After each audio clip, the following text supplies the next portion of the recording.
4 പ്രതികളുടെ ശിക്ഷ ഹൈക്കോടതി പെരിയ ഇരട്ടക്കൊലയുമായി പെരിയ കൊലക്കേസുമായി ബന്ധപ്പെട്ട് പ്രതികളുടെ ശിക്ഷാവിധിക്ക് സ്റ്റേ ഏത് സാഹചര്യത്തിലാണിത്? എന്തൊക്കെയാണ് ഇതിന്റെ വിവരങ്ങൾ? ആജിംഷാദ്, ഇപ്പോൾ വന്നിരിക്കുന്ന ഒരു പുതിയ ഏറ്റവും പ്രധാനപ്പെട്ട വാർത്തയാണ്. പെരിയ കേസിൽ 4 പ്രതികളുടെ ശിക്ഷ കോടതി സ്റ്റേ ചെയ്തിരിക്കുന്നു. അതായത് ഈ 4 പേരുടെ അപ്പീൽ ഹർജി പരിഗണിച്ചുകൊണ്ടാണ് കോടതിയുടെ ഉത്തരവ്. ഏറ്റവും പ്രധാനപ്പെട്ടത് ഉദുമ മുൻ MLA KV Kunhiraman, Manikandan, Raghavan Velutholi, KV Bhaskaran എന്നിവർ ഹൈക്കോടതിയിൽ അപ്പീൽ സമർപ്പിച്ചിരുന്നു.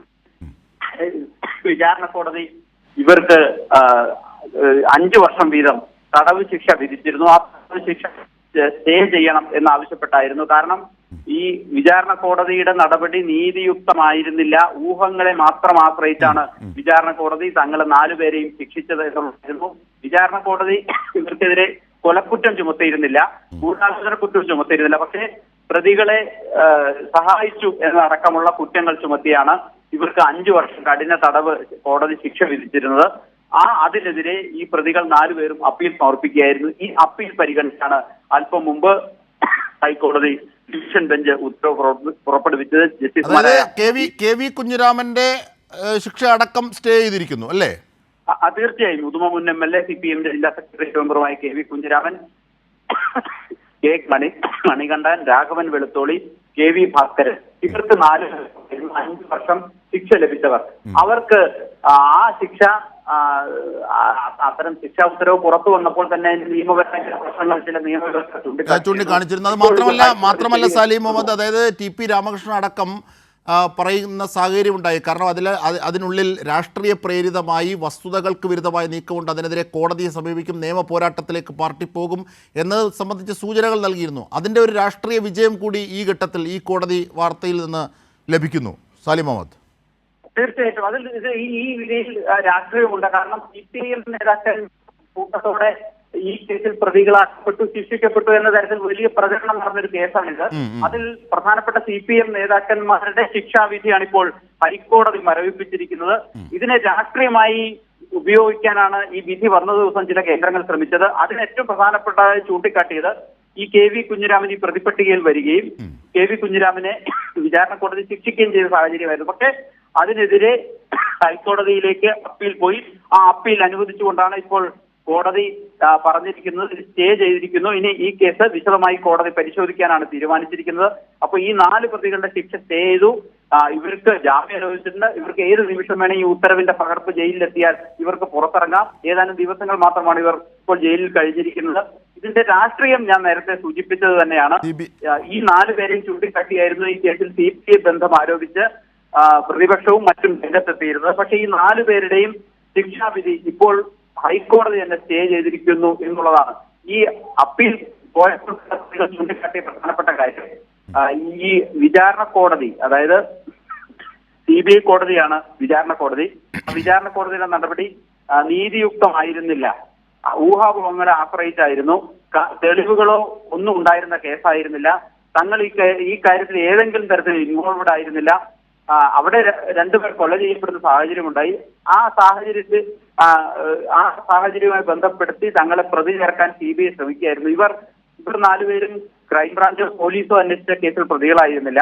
പക്ഷേ CBI രംഗത്തെത്തുകയും CPMന്റെ ചില പ്രധാന നേതാക്കൾക്കെതിരെ കേസ് തിരിച്ചുവിടുകയും ചെയ്യുന്ന സാഹചര്യമുണ്ടായി. അങ്ങനെ ഈ കുഞ്ഞിരാമൻ ഉൾപ്പെടെയുള്ള 4 പ്രധാനപ്പെട്ട നേതാക്കളെയും പ്രവർത്തകരെയും പ്രതികളാക്കി CBI കുറ്റപത്രം സമർപ്പിക്കുകയും വിചാരണ കോടതി ആ കുറ്റപത്രം അംഗീകരിച്ചുകൊണ്ട് 4 പേർക്ക് ഉൾപ്പെടെ ശിക്ഷ വിധിക്കുകയുമായിരുന്നു. അങ്ങനെ ഈ 4 പേർക്ക് 5 വർഷം തടവാണ് ശിക്ഷിച്ചത്.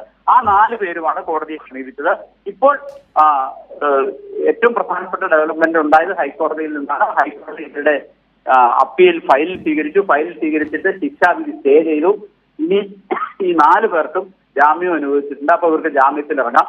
ഇനി ഹൈക്കോടതി ഇതിൽ വിശദമായ വാദം കേൾക്കും. എന്താണ് വിചാരണ കോടതിയിൽ നടന്നത്, വിചാരണ കോടതി എന്തുകൊണ്ടാണ് അങ്ങനെ ശിക്ഷ വിധിച്ചത് എന്നതടക്കം പരിശോധിച്ച് ഇതിൽ അന്തിമ തീർപ്പിലേക്ക് പോകും. അന്തിമ തീർപ്പ് വരുന്നത് വരെ ഇവരുടെ ശിക്ഷ സ്റ്റേ ചെയ്തിരിക്കുന്നു എന്നുള്ളതാണ്. തീർച്ചയായും ഏറ്റവും പ്രധാനപ്പെട്ട രാഷ്ട്രീയം തന്നെയാണ്. കാരണം KV കുഞ്ഞിരാമൻ അടക്കമുള്ളവരെ ഈ ഘട്ടത്തിൽ പ്രതി ചേർക്കുന്നത് വസ്തുതാവിരുദ്ധമായ പല ഘടകങ്ങളുമുണ്ട് എന്ന് തുടക്കം മുതൽ തന്നെ അവരുടെ പ്രസ്ഥാനം പറയുന്നതാണ്, അവരുടെ പാർട്ടി പറയുന്നതാണ്. അതുമായി ബന്ധപ്പെട്ട കാര്യങ്ങൾ വിധിക്ക് ശേഷവും പറഞ്ഞിരുന്നു. ഇത് നിയമപരമായ പോരാട്ടത്തിലേക്ക് പോവുകയും ഈ സത്യസന്ധത തെളിയിക്കുകയും ചെയ്യുന്നൊരു സാഹചര്യം ഉണ്ടാകുമെന്ന് പറഞ്ഞിരുന്നു. അതിനുള്ള ഒരു അനുകൂലമായ ഘടകം എന്ന നിലയിൽ തന്നെയാണ് ഈ കോടതി വിധിയെ ഇപ്പോൾ കാണേണ്ടത്. കാരണം കെ വി കുഞ്ഞിരാമൻ അടക്കമുള്ള 4 പേരുടെ ശിക്ഷാവിധി സ്റ്റേ ചെയ്യുന്ന ഘട്ടം. സലീം മുഹമ്മദ്. തീർച്ചയായും, അതായത് ഈ 4 പേരും തുടക്കം മുതൽ CPIM-ഉം മുന്നോട്ട് വെച്ചിരുന്ന ഒരു കാര്യം, തങ്ങളെ രാഷ്ട്രീയ താല്പര്യങ്ങളോടെ CBI പ്രതി ചേർക്കുകയായിരുന്നു. ഈ ക്രൈമിൽ, ഈ കുറ്റകൃത്യത്തിൽ തങ്ങൾക്ക് യാതൊരു ഇൻവോൾവ്മെന്റോ പങ്കാളിത്തമോ ഇല്ല. ഏതെങ്കിലും തരത്തിൽ ഗൂഢാലോചന തങ്ങൾ ഇതുമായി ബന്ധപ്പെട്ട് നടത്തിയിട്ടില്ല. ഈ കൃത്യത്തിൽ തങ്ങൾ നേരിട്ടോ അല്ലാതെയോ പങ്കെടുത്തിട്ടില്ല. ഈ കെ വി കുഞ്ഞിരാമൻ ഉൾപ്പെടെയുള്ളവർക്കെതിരെ CBI പോലും ഉന്നയിച്ച ഏക ആക്ഷേപം, ഇതിലൊരു പ്രതിയെ, 2ാം പ്രതിയെ പോലീസ് അറസ്റ്റ് ചെയ്തപ്പോൾ അത് പോലീസ് കസ്റ്റഡിയിൽ നിന്ന് മോചിപ്പിക്കാൻ ശ്രമിച്ചു എന്നുള്ളത് മാത്രമാണ്. പക്ഷെ അതിന്റെ പേരിൽ ഇവർക്കെതിരെ ഗുരുതരമായ വകുപ്പുകൾ IPC 225 ഒക്കെ ഇട്ട് കേസെടുക്കുകയും CBI ഇവരെ പ്രതി ചേർക്കുകയുമായിരുന്നു. പക്ഷേ വിചാരണ കോടതി ഇതിലെടുത്ത സമീപനം CBIയുടെ നടപടിയെ അംഗീകരിച്ചുകൊണ്ട് ഇവർക്ക് ശിക്ഷ വിധിച്ചു. അത് 5 വർഷം കഠിന തടവ് ശിക്ഷ വിധിക്കുന്ന ഒരു സാഹചര്യം ഉണ്ടായി. അന്ന് തന്നെ, ഈ വിധി വന്ന ദിവസം തന്നെ പ്രധാനപ്പെട്ട നിയമവിദഗ്ധരെല്ലാം ചൂണ്ടിക്കാട്ടിയ ഒരു കാര്യം, ഏതെങ്കിലും തരത്തിൽ ഈ ക്രൈമിൽ നേരിട്ടോ അല്ലാതെയോ ഇൻവോൾവ്മെന്റ് ഉണ്ടെന്ന് CBI പോലും കണ്ടെത്താത്ത പ്രതികളാണിവർ. CBIക്ക് പോലും ഇവർ ഏതെങ്കിലും തരത്തിൽ ഈ ക്രൈമിൽ നേരിട്ട് ഇൻവോൾവ് ചെയ്തു എന്ന് CBI പോലും പറഞ്ഞിരുന്നില്ല. അത് കുറ്റപത്രത്തിലും അങ്ങനെ പറഞ്ഞിരുന്നില്ല. ഏതെങ്കിലും തരത്തിൽ ഇവർ ഈ കുറ്റകൃത്യം നടത്തിയവരാണ് എന്ന് പറയുന്നില്ല. പക്ഷെ ഈ പ്രതികളെ സഹായിച്ചു എന്ന് മാത്രമായിരുന്നു CBI പോലും ഇവർക്കെതിരെ ഉന്നയിച്ചിരുന്ന ആക്ഷേപം. പക്ഷെ ഇതെല്ലാം കിടന്നുകൊണ്ട് വിചാരണ കോടതി ചെയ്ത പണി, ഈ 4 പേരെ 5 വർഷം കഠിന തടവിന് ശിക്ഷിക്കുന്ന സമീപനമാണ് ഉണ്ടായത്. അത് അന്ന് തന്നെ നിയമവിദഗ്ധർ ചൂണ്ടിക്കാട്ടിയ ഒരു പാകപ്പിഴയായിരുന്നു.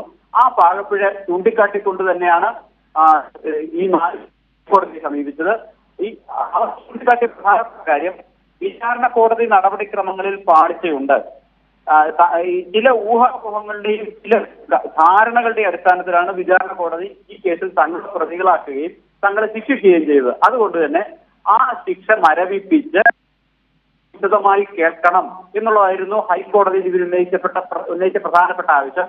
അതുകൊണ്ട് തന്നെ 2 കാര്യങ്ങൾ, 3 കാര്യങ്ങൾ പ്രധാനമായി ഇന്ന് ഹൈക്കോടതിയിൽ നടന്നു. ഒന്ന്, ഈ 4 പേരുടെയും ഫയലിൽ സ്വീകരിച്ചു. 4 പേർക്കും എതിരായ വിചാരണ കോടതിയുടെ ശിക്ഷാവിധി സ്റ്റേ ചെയ്തു. ഈ 4 പേർക്കും ഹൈക്കോടതി ജാമ്യം അനുവദിച്ചു. അപ്പൊ ഈ 4 പേർക്കും ഈ കേസിൽ ഹൈക്കോടതിയുടെ ഒരു തീർപ്പ് വരുന്നത് വരെ ജാമ്യമുണ്ട് എന്നുള്ളതാണ് ഏറ്റവും പ്രധാനപ്പെട്ട കാര്യം. ഇത് സാലി, ഇതിനകത്ത് വളരെ പ്രസക്തമായ ഒരു കാര്യം, CPM-കാർ സൈഡിൽ കൂടി പോയി ഏതെങ്കിലും കേസിൽ പ്രതികളായാൽ പരമാവധി ശിക്ഷ നൽകുക എന്നുള്ളതാണ് CBIയുടെ ഒരു നിലപാട്. ആ രാഷ്ട്രീയ താല്പര്യമാണ് ഇവിടെയും ഈ കേസിലും കണ്ടത്. നമുക്കറിയാം, നേരത്തെ തന്നെ യാതൊരു വിധത്തിലുള്ള ഒരു ബന്ധവും കെ വി കുഞ്ഞിരാമൻ അടക്കമുള്ളവർക്ക് ഈ കേസിലില്ല, നേരിട്ട് ഇവർ കൃത്യത്തിൽ പങ്കെടുത്തിട്ടില്ല എന്ന് വ്യക്തമായിരിക്കെ CBI ഫ്രെയിം ചെയ്ത കേസിൽ അവർ ഉൾപ്പെടുത്തുകയായിരുന്നു. അതുകൊണ്ട് തന്നെയാണ് CPM ഒരു നിയമ പോരാട്ടത്തിന് പോവുകയും ചെയ്തത്. ഇവിടെ ഏറ്റവും വലിയ തിരിച്ചടി CBIക്ക് പിന്തുണ നൽകുന്ന രാഷ്ട്രീയ പാർട്ടിക്ക് കൂടിയാണ്. തീർച്ചയായും, അതായത് CBI ഈ കേസിലെടുത്ത സമീപനം തുടക്കം മുതൽ സംശയാസ്പദമായിരുന്നു. CBI ആദ്യം പോലീസും ക്രൈംബ്രാഞ്ചും അന്വേഷിച്ച് പ്രതിപട്ടികയിൽ ഉൾപ്പെടുത്തിയവരെ കൂടാതെ 10 പേരെയും കൂടുതൽ CBI പ്രതി ചേർത്തു. അവർക്കെതിരെ ഗുരുതരമായ വകുപ്പുകൾ ചുമത്തി. പക്ഷേ വിചാരണ കോടതി വിധി വന്നപ്പോൾ CBI പ്രതി ചേർത്ത ഒരാൾക്ക് മാത്രമാണ് കുറ്റകൃത്യത്തിൽ നേരിട്ട് പങ്കാളിത്തമുണ്ടെന്ന് കോടതി പോലും കണ്ടെത്തിയത്. CBI പ്രതി ചേർത്ത മറ്റു 4 പേരെ ഇത്തരത്തിൽ 5 വർഷം കഠിന തടവിന് ശിക്ഷിക്കുകയും ചെയ്തു. അപ്പൊ CBI എടുത്ത സമീപനവും ഇതിൽ സംശയാസ്പദമായിരുന്നു. ഇപ്പൊ ഒടുവിൽ അത് CBI വിചാരണ കോടതിയിൽ കേസെത്തിക്കുകയും വിചാരണ കോടതിയിൽ ആ കേസുമായി ബന്ധപ്പെട്ട് 4 പേരെ 5 വർഷം കഠിന തടവിന് ശിക്ഷിക്കുകയും ചെയ്ത സാഹചര്യം ഉണ്ടായി. അപ്പോ അതാണ് ഇപ്പൊ ഹൈക്കോടതി മരവിപ്പിച്ചിരിക്കുന്നത്. ഹൈക്കോടതി മരവിപ്പിക്കുക എന്ന് പറഞ്ഞാൽ ആ 4 പേരെയും ശിക്ഷ ഇപ്പൊ ഹൈക്കോടതി സ്റ്റേ ചെയ്തിരിക്കുന്നു. ഇപ്പൊ 4 പേരും ശിക്ഷിക്കപ്പെട്ട പ്രതികളല്ല എന്നുള്ളതാണ്. CPIM ജില്ലാ സെക്രട്ടേറിയറ്റ് അടക്കം മുൻ MLA അടക്കമുള്ള പ്രതികൾ അതാണ് സാലി, ഇതിന്റെ നിയമപരമായ ചില വ്യക്തതകൾ വരുത്തേണ്ടതുണ്ട്. അതായത് ഇപ്പോൾ സാലി പറഞ്ഞതുപോലെ തന്നെ ഇവർ ഇപ്പോൾ ഈ കേസിൽ പ്രതികൾ, അങ്ങനെ തന്നെയാണോ ഹൈക്കോടതി തീർപ്പ് കൽപ്പിച്ചിരിക്കുന്നത്? ജാമ്യം ലഭിക്കുക എന്ന് പറയുന്നതിനപ്പുറത്തേക്ക് ശിക്ഷ മരവിപ്പിച്ചു എന്ന് പറയുമ്പോൾ സാലി ചൂണ്ടിക്കാട്ടിയതുപോലെ ഈ 4 പേർ, 5 വർഷം ശിക്ഷിക്കപ്പെട്ട 4 പേർ ഈ കേസിൽ പ്രതികളല്ല നിയമത്തിന്റെ മുന്നിൽ, അങ്ങനെ പറയാം. ഇപ്പോഴത്തെ സാഹചര്യത്തിൽ അവർ ശിക്ഷിക്കപ്പെട്ട പ്രതികളല്ല. കാരണം ഒരു വിചാരണ കോടതി വിധി, അതിന്റെ അപ്പലേറ്റ് കോടതി സ്റ്റേ ചെയ്താൽ ആ വിധി സ്റ്റേ ചെയ്യപ്പെട്ടു എന്നുള്ളതാണ്. വിധി അസ്ഥിരപ്പെട്ടിരിക്കുന്നു എന്നുള്ളതാണ്. ഇനി ഇതിൽ വിശദമായ വാദം ഹൈക്കോടതി കേട്ട് അന്തിമ തീർപ്പ് കൽപ്പിക്കുന്നത് വരെ ഇതിൽ ഇപ്പോൾ ആ വിധി നിലനിൽക്കുന്നില്ല എന്നുള്ളതാണ്. ഈ 4 പേരുടെ കേസിലും വിചാരണ കോടതി നടത്തിയ വിധി ഇപ്പോൾ നിലനിൽക്കുന്നില്ല എന്ന് തന്നെയാണ് സാഹചര്യം. അത് ഹൈക്കോടതി സ്റ്റേ ചെയ്തിരിക്കുന്നു, മരവിപ്പിച്ചിരിക്കുന്നു. ശരി.